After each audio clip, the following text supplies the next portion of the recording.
الحمد لله رب العالمين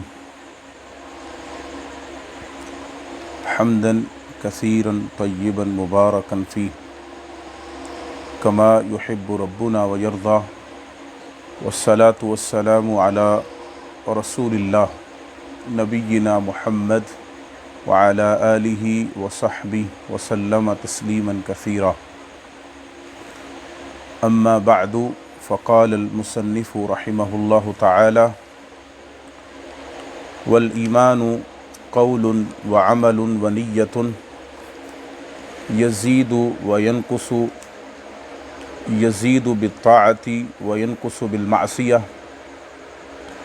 ولا يجوز القول إلا بالعمل ولا يجوز القول والعمل إلا بالنية ولا يجوز القول والعمل والنية إلا بموافقة السنة۔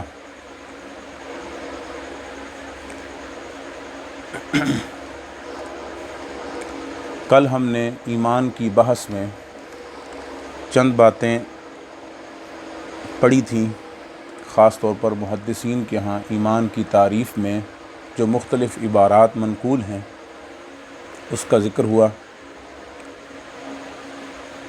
اور اس سے متعلقہ امور کا ذکر کیا گیا۔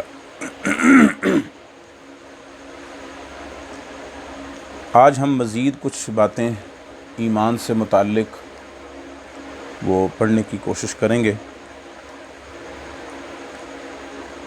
ایمان وہ پہلا مسئلہ ہے جو اہل قبلہ کے ہاں مختلف فی بنا۔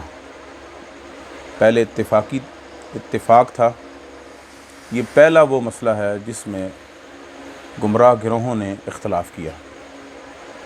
اس لحاظ سے آپ اگر کتب الایمان پڑھیں یا کتب عقیدہ پڑھیں تو اس میں اس مسئلے پر بہت تفصیل کے ساتھ بحث کی گئی، دلائل کو بیان کیا گیا اور ائمہ اہل سنہ نے اس مسئلے کو نکھار کر واضح کیا، جیسا کہ میں انشاءاللہ اس کا کچھ اشارات اور کچھ چیزیں میں ظاہر کروں گا۔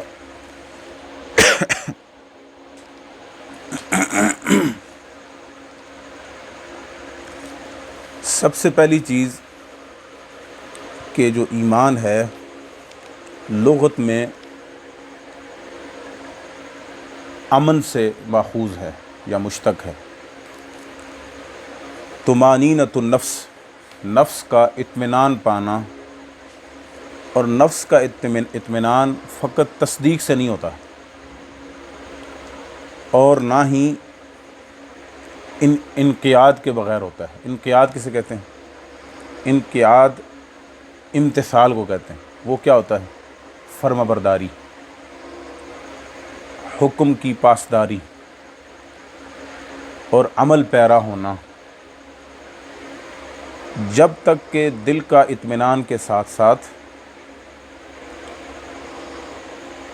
تصدیق کے ساتھ ساتھ اس پر امتثال اور انقیاد اور فرمانبرداری اور پیروکاری نہ ہو تو اطمینان قلب نہیں حاصل ہوتا۔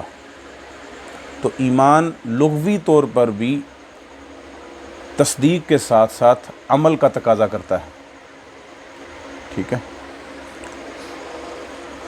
ایمان کے 4 بڑے ارکان ہیں، یہ بات سننے کی اور سمجھنے کی ہے، بلکہ اس کو اس ناحیے سے یا اس اعتبار سے سمجھنے کی ضرورت ہے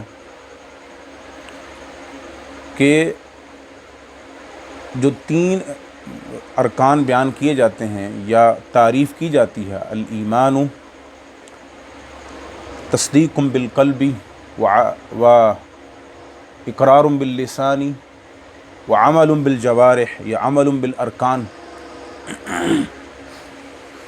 اس سے ایمان کی تعریف نکھر کر سامنے نہیں آتی۔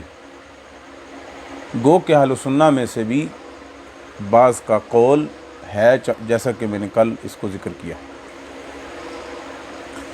لیکن ایک اور اعتبار سے اگر ارکان ایمان کو سمجھا جائے تو وہ یہ ہیں: قول القلب وعمل، سب سے پہلا دل کا قول، دوسرا دل کا عمل۔ اور تیسرا قول اللسان، زبان کا قول، اور چوتھا عمل الجوارح، اعضاء، جسم کے اعضاء کا عمل۔ یہ چار چیزیں مل کر ایمان بنتا ہے۔ اب قول قلب کیا ہے؟ آپ کہیں گے دل بھی بولتا ہے۔ ہاں ہاں، دل کا بھی قول ہوتا ہے۔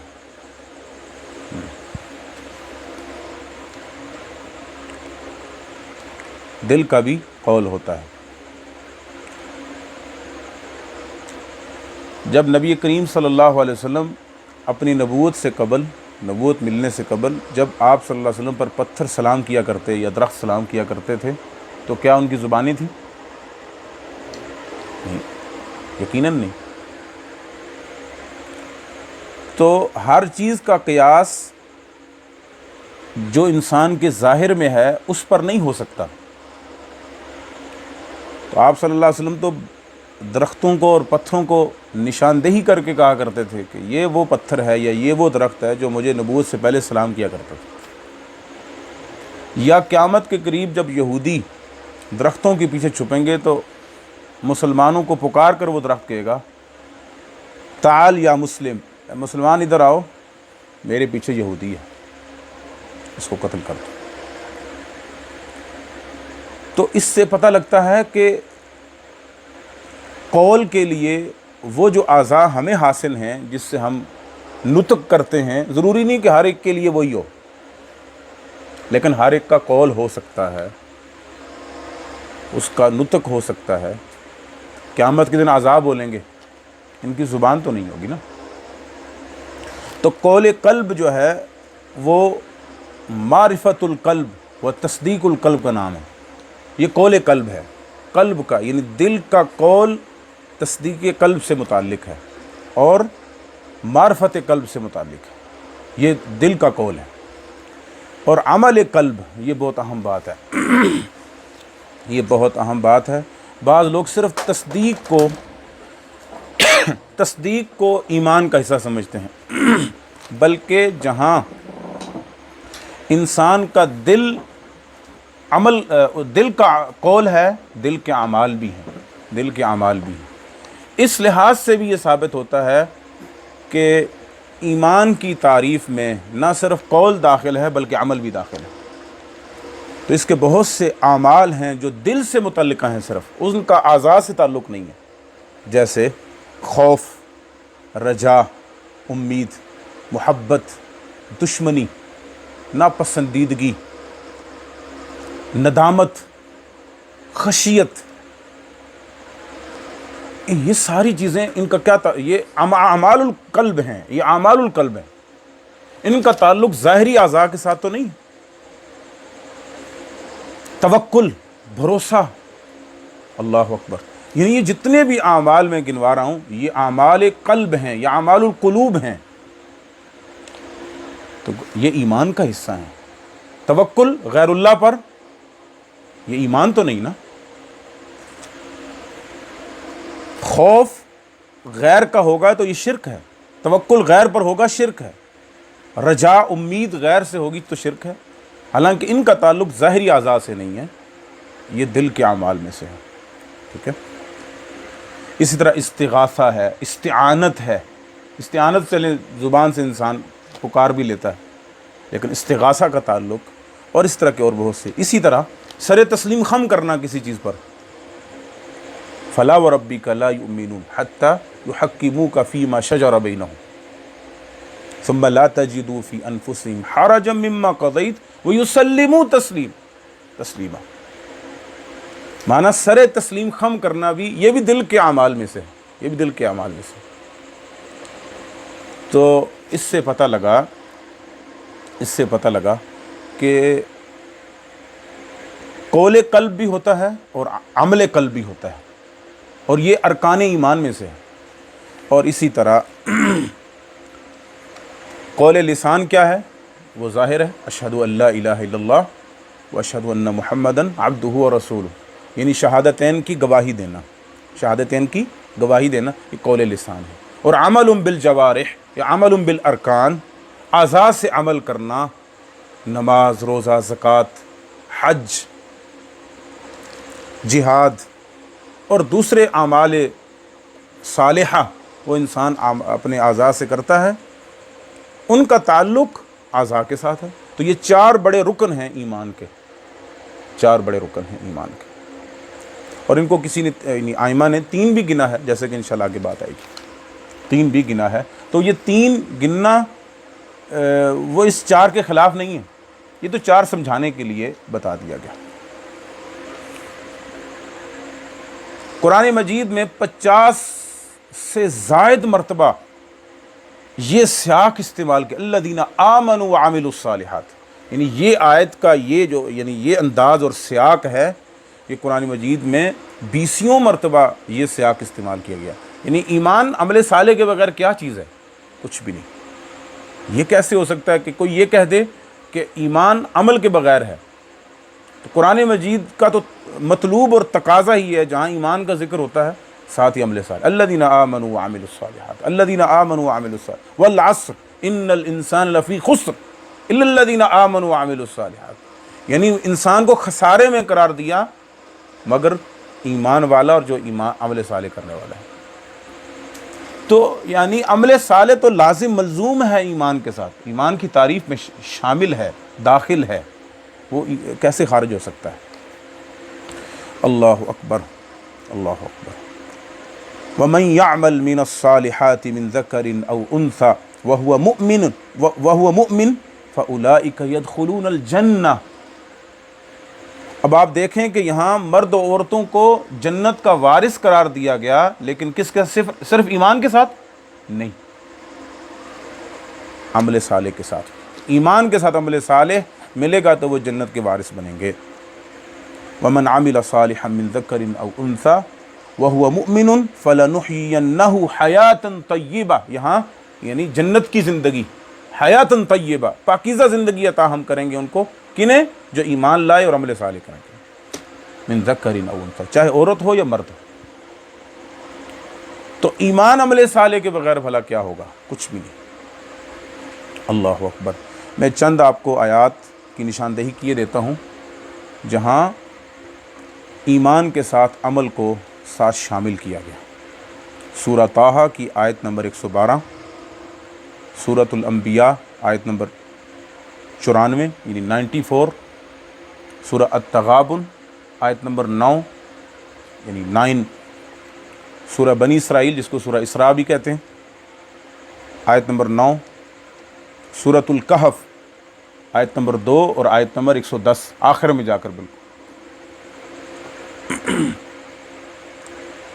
صحیح بخاری میں براء ابن عازب رضی اللہ عنہ کی ایک روایت ہے کہ نبی کریم صلی اللہ علیہ وسلم اور صحابہ کرام 17 ماہ جب مکہ سے مدینہ ہجرت کی تو 17 مہینے آپ نے بیت اللہ کی بجائے بیت المقدس کی طرف منہ کر کے نماز پڑھی،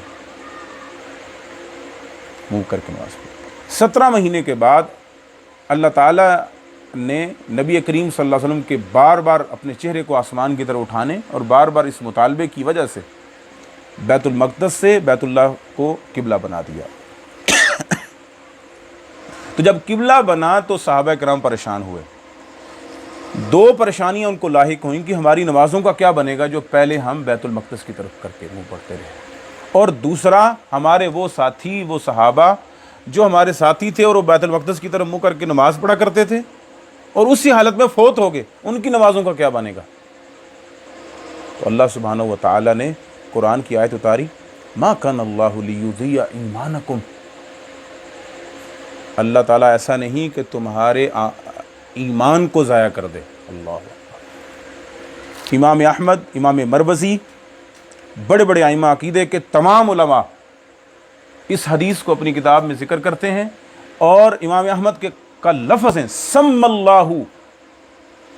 اللہ الصلاۃ ایمانا، اللہ تعالیٰ نے یہاں نماز کو ایمان قرار دیا، عین ایمان۔ یہاں نماز نہیں کہا، یہ نہیں کہا اللہ تمہاری نماز کو ضائع نہیں کرے گا، بلکہ اللہ تمہارے ایمان کو ضائع نہیں کرے گا۔ یہ تو ایمان ہے نا کہ اللہ کے حکم کی پاسداری کرتے ہوئے تم نے بیت المقدس کی طرف منہ کیا اور اللہ ہی کے حکم سے تم نے بیت اللہ، اصل بیت اللہ کی طرف منہ یا بیت المقدس کی طرف منہ کی بات نہیں، اصل تو ایمان ہے کہ اللہ نے حکم دیا تو ادھر ہو گئے اور اللہ نے حکم دیا تو ادھر ہو گئے۔ تو اس کا تعلق کس کے ساتھ تھا اس ایمان کا؟ نماز کے ساتھ، عمل کے ساتھ. تو سم اللہ الصلاۃ ایمانا. بڑے بڑے امام مروزی رحمہ اللہ نے تعظیم و قدر الصلاۃ میں بہت سے اقوال نقل کیے ہیں. امام احمد نے، امام بیہقی رحمہ اللہ نے شعب الایمان کے اندر آپ پڑھ سکتے ہیں، اور بھی بہت سے اقوال اس مسئلے میں مروی ہیں جو اس حدیث پر باب کا، خود امام بخاری رحمہ اللہ تعالیٰ نے اس حدیث کو لا کر باب قائم کیا، باب الصلاۃ من الایمان، نماز ایمان میں سے ہے، صحیح بخاری میں. تو لہٰذا عمل کے بغیر ایمان بھلا کیا ہے؟ ایسا نہیں ہو سکتا. بلکہ بغیر عمل کے تو انسان کفر کی ظلمات سے نہیں نکل سکتا. قرآن کی صریح آیت ہے، جیسا کہ یہ سورہ الطلاق ہے، اس کی آیت نمبر 11. اللہ سبحانہ و تعالیٰ فرماتا ہے رسولا یتلو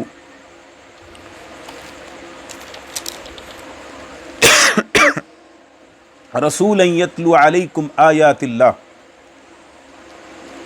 اللہ نے تمہاری طرف ذکر کو نازل کیا، وہ ذکر رسول ہے جو تم پر پڑھ کر سناتا ہے اللہ کی آیات کو، مبینات واضح، لیخرج الذین آمنوا وعملوا الصالحات من الظلمات الی النور، تاکہ وہ نکالے ان لوگوں کو جو ایمان لائے اور انہوں نے نیک اعمال کیے، من الظلمات الی النور، کفر کے ظلمات سے نکال کر ایمان کے نور میں داخل کر دیں. لیکن کنہیں ملے گی یہ ایمان کی نور؟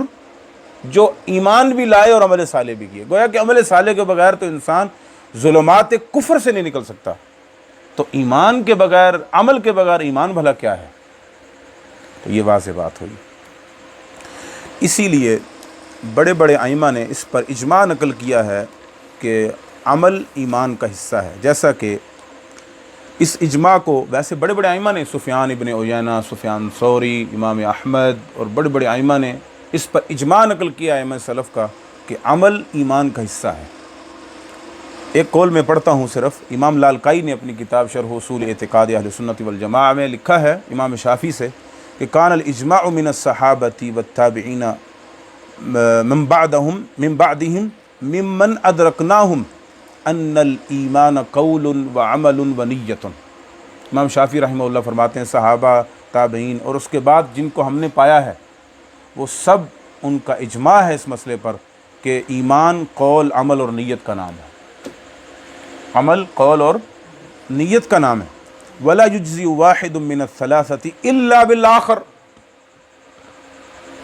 تینوں میں سے ایک کفایت نہیں کرے، یعنی کوئی بھی ایک کفایت نہیں کرے گا جب تک یہ تینوں نہیں ملیں گے.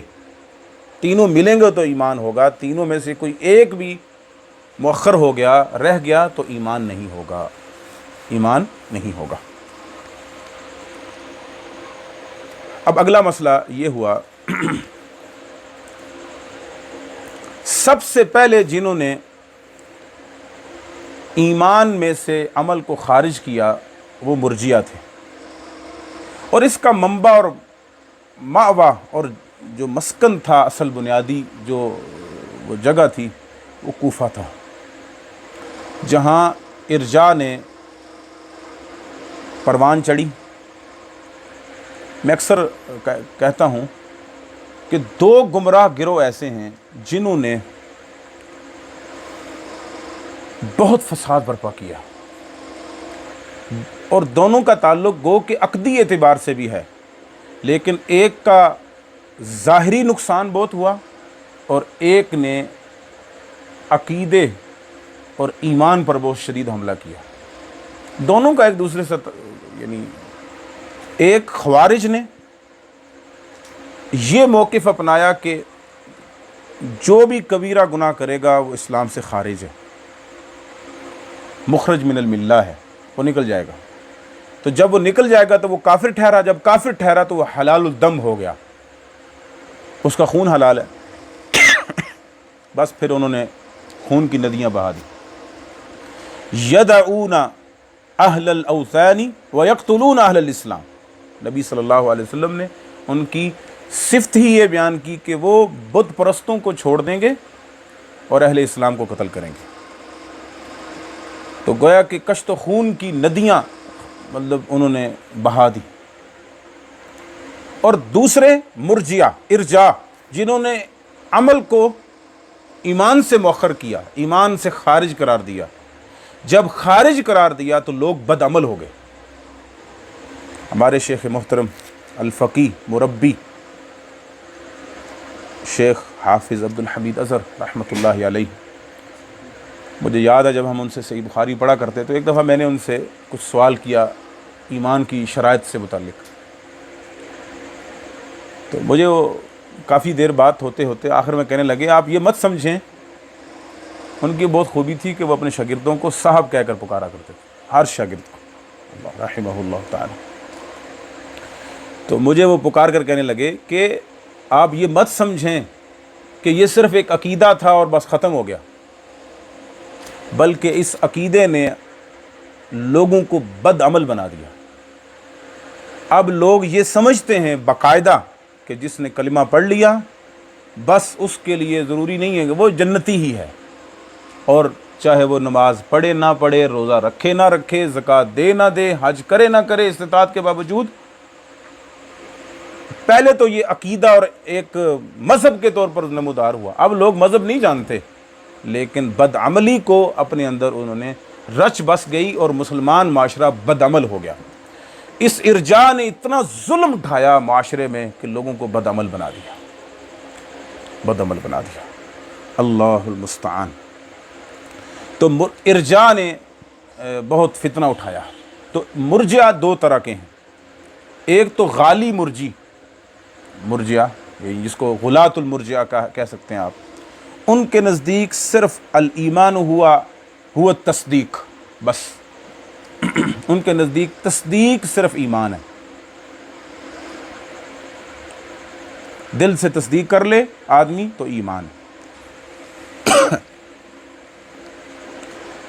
اس اعتبار سے تو بڑے بڑے کفار بھی مسلمان ہیں، حتیٰ کہ فرعون کو بھی بعض نے موحد قرار دیا کہ وہ آخر میں اس نے بھی مان لیا تھا۔ آپ اس کی خطورت دیکھ رہے ہیں، آپ خطرہ دیکھ رہے ہیں اس عقیدے کا کہ جو سب سے بڑا کافر تھا اس کو بھی موحد بنا کر پیش کیا گیا، لا الہ الا اللہ۔ اور دوسرا گروہ وہ ہے مرجئۃ الفقہاء کا، مرجئۃ الفقہاء۔ فقہاء نے فقہی مباحث میں زیادہ توجہ کی وجہ سے عقیدے سے پہلو تہی کی، اس وجہ سے ان کے اندر عقیدے کی بہت زیادہ خرابیاں آپ کو اکثر فقہاء میں نظر آئیں گی۔ اس کی دو قسمیں علماء نے بنائی ہیں۔ پہلی قسم، ان کے نزدیک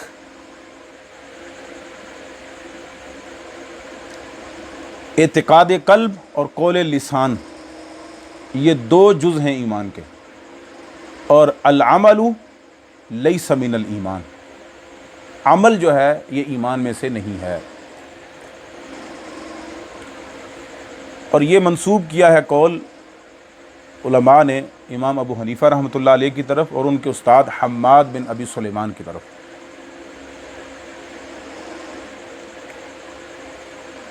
دوسرا گروہ جو مرجئۃ الفقہاء کا ہے وہ کہتے ہیں کہ اصل دو ہی ہیں، لیکن جو عمل ہے رکن زائد عن الایمان، یہ ایک زائد رکن ہے، بس زائد رکن ہے۔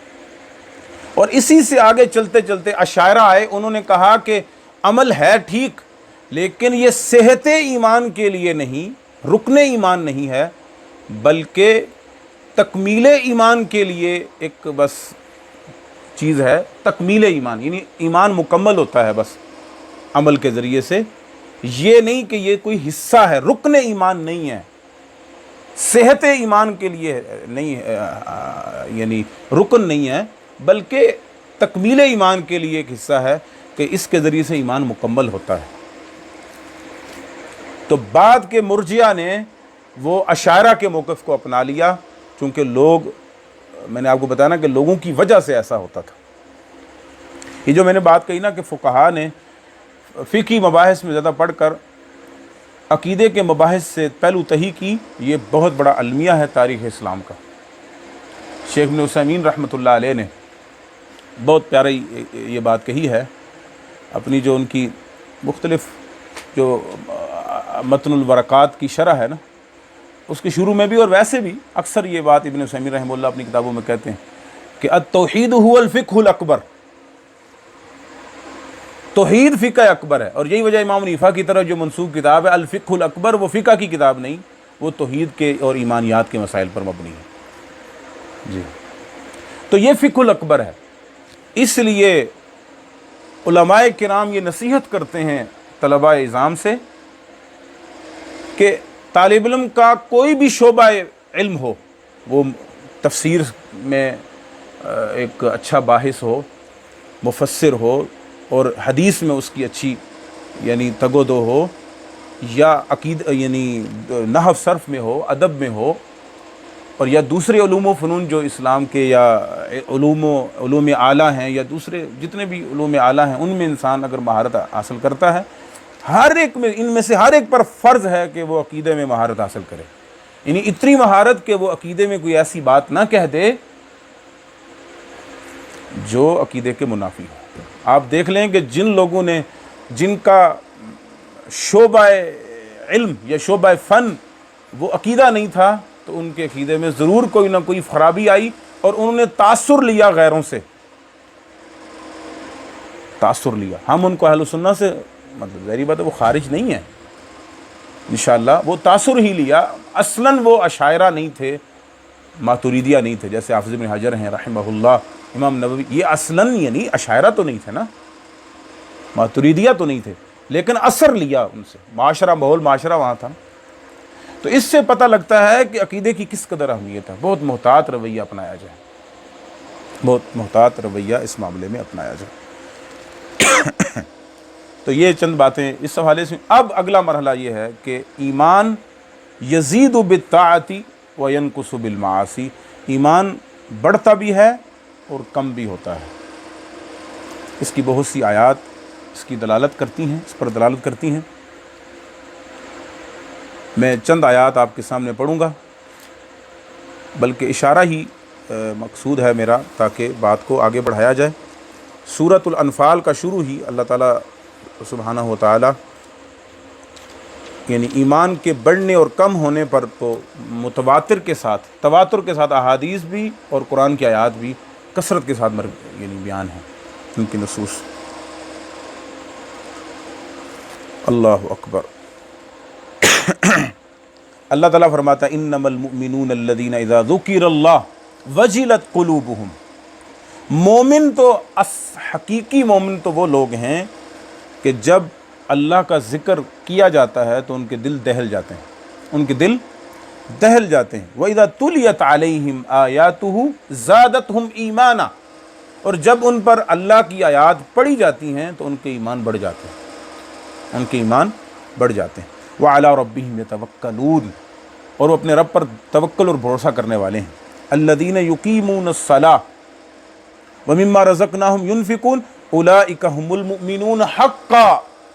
آپ دیکھ لیں کہ یقیمون الصلاۃ، وہ نماز قائم کرتے ہیں، وَمِمَّا رَزَقْنَاهُمْ يُنْفِقُونَ، اور ہمارے عطا کردہ رزق میں سے خرچ کرتے ہیں. أُولَٰئِكَ هُمُ الْمُؤْمِنُونَ حَقًّا. اللہ تعالیٰ نے حقیقی مومن کنہیں قرار دیا کہ ان کا ایمان بڑھتا بھی ہے، جب ان پر قرآن کی آیتیں پڑھی جاتی ہیں ان کا ایمان بڑھ جاتا ہے، اور وہ نماز قائم کرنے والے، زکوٰۃ دینے والے ہیں، اور حقیقی مومن وہی ہیں. گویا کہ ایمان اور عمل ساتھ ساتھ ذکر کیا اور انہیں حقیقی مومن قرار دیا. حقیقی مومن لہم درجات عند ربہم ومغفرۃ ورزق کریم. تو اللہ تعالیٰ نے اس کی جزا کو بیان کیا. اچھا، بعض لوگ یہ کہتے ہیں کہ قرآن مجید میں زیادتی ایمان پر تو آیات موجود ہیں، لیکن کمی یعنی نقصان ایمان پر کوئی آیت نہیں ہے.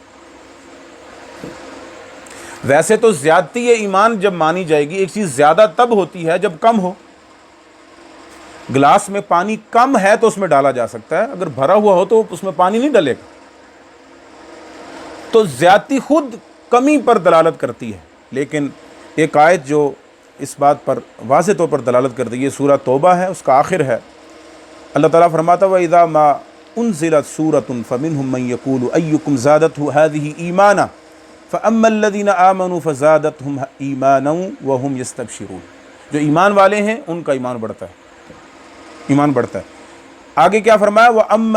ایمان والوں کے ایمان کے بڑھنے کو بیان کیا اللہ تعالیٰ نے، اور جو لوگ جن کے دلوں میں مرض ہے، وَأَمَّا الَّذِينَ فِي قُلُوبِهِم مَرَضٌ فَزَادَتْهُمْ رِجْسًا إِلَىٰ رِجْسِهِمْ وَمَاتُوا وَهُمْ كَافِرُونَ، ان کی گندگی اور نجاست بڑھتی ہی چلی جاتی ہے، بڑھتی ہی چلی جاتی ہے، یہاں تک کہ وہ جب مرتے ہیں تو کافر ہو کر مرتے ہیں۔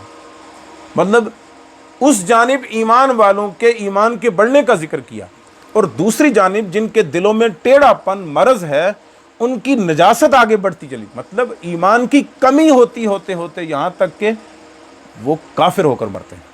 تو یہ قرآن کی آیت صراحتاً جہاں زیادتی ایمان پر دلالت کرتی ہے وہاں نقصان ایمان پر بھی دلالت کرتی ہے۔ یہ میرے ہاتھ میں صحیح بخاری ہے۔ صحیح بخاری میں جو کتاب الایمان ہے، آپ اگر صحیح بخاری کا یہ کتاب الایمان پورا پڑھیں تو آپ کو ایسے ہی لگے گا کہ یہ پورا کتاب الایمان گویا کہ ارجاء کے رد میں ہے۔ مثلاً ویسے بہت سے ابواب امام بخاری رحمۃ اللہ علیہ نے قائم کیے، الحیاء من الایمان، الصلاۃ من الایمان، اسی طرح علامت الایمان حب الانصار، اور اس طرح کے اور بہت سے جو ابواب صحیح بخاری میں امام بخاری رحمۃ اللہ علیہ نے قائم کیے۔ اگر آپ انہیں پڑھیں تو یہ پوری صحیح بخاری کا جو یہ کتاب الایمان ہے آپ کو ایسے ہی معلوم ہوگا کہ یہ ارجاء کے رد میں ہے، حالانکہ ایمان کی اور بھی بہت سی مباحث ہیں، ایمان کی اور بھی بہت سی مباحث ہیں، لیکن اس کے باوجود آپ کو یہ محسوس ہوگا کہ یہ جو کتاب الایمان ہے یہ ارجاء کے رد میں۔ بلکہ ایک باب تو ایسا بھی قائم کیا امام بخاری رحمۃ اللہ علیہ نے، باب من قال ان الایمان هو العمل، ایمان ہی عمل ہے، اور اس پر دلیل کیا دی؟ لقول اللہ تعالی وَتِلْكَ الْجَنَّةُ الَّتِي أُورِثْتُمُوهَا بِمَا كُنْتُمْ تَعْمَلُونَ، گویا کہ یہ جنت جس کے تم وارث بنائے گئے ہو یہ اس کے بدلے میں ہے جو تم عمل کرتے رہے۔ وقال عدۃ من اہل العلم فی قولہ تعالی، بہت سے اہل علم نے یہ بات کی اللہ تعالیٰ کے اس فرمان کے بارے میں، فوربک لنسألنہم اجمعین عما كانوا يعملون عن قول لا الہ الا اللہ، یعنی ان سے ہم ضرور سوال کریں گے جو وہ عمل کیا کرتے رہے۔ کیا عمل کرتے رہے؟ یعنی عن قول لا الہ الا اللہ، لمثل هذا فلیعمل العاملون، گویا کہ ایمان عین عمل ہے اور عمل ایمان ہے۔ اور اس طرح کے اور بہت سے ابواب اگر آپ صحیح بخاری کے یہ دلائل کے اعتبار سے، استنباطی اعتبار سے اگر آپ پڑھیں تو یہ کتاب الایمان ہے، اور اگر آپ اکٹھے اقوال اور دلائل اور اہل علم کا اجماع آپ دیکھنا چاہتے ہیں تو میں طلبۃ العلم کو یہ کہوں گا کہ امام عبداللہ بن احمد جو امام احمد بن حنبل رحمۃ اللہ علیہ کے بیٹے ہیں، ان کا جو کتاب السنہ ہے، کتاب السنہ جو عقیدے پر مبنی کتاب ہے، اگر آپ یہ باب باقاعدہ قائم کیا امام عبداللہ بن احمد رحمہ اللہ نے، سئل عن الایمان والرد علی المرجئہ، ایمان کے بارے میں سوال اور مرجئہ پر رد، یہ پوری کتاب ارکام کے اعتبار سے یعنی نمبرنگ کے اعتبار سے مرتب کی گئی ہے۔ تو آپ یہ 585 یعنی 885 سے لے کر 807 نمبر تک یعنی 807 تک تقریباً یہ 300 کے قریب اقوال یا نمبرنگ بنتی ہیں، جس میں امام عبداللہ بن احمد رحمہ اللہ نے امام احمد سے یا دوسرے اہل علم سے اقوال، ان کا اجماع، ان کا ایمان سے متعلقہ اقوال اور پھر مرجئہ پر رد مختلف دلائل کے ساتھ وہ یہاں جمع کر دیا ہے۔ تو یہ دو چیزوں کی میں طلبۃ العلم کو کہوں گا کہ وہ اس کو ضرور پڑھیں، خاص طور پہ ایمان کی مباحث میں۔ ایسے تو اور بہت سی کتابیں، ہر عقیدے کی کتاب میں یہ بحث آپ کو ملے گی، لیکن مرتب انداز میں ایک جگہ جمع شدہ یہ دو کتابیں انتہائی آپ کو فائدہ دیں گی۔ اللہ تعالیٰ سے دعا ہے اللہ تعالیٰ ہمیں ایمان کے جو ارکان ہیں ان کے ایک ایک رکن پر عمل پیرا ہونے اور ان سب پر مجموعی اعتبار سے ایمان لانے کی توفیق عطا فرمائے۔ وآخر دعوانا الحمدللہ رب العالمین۔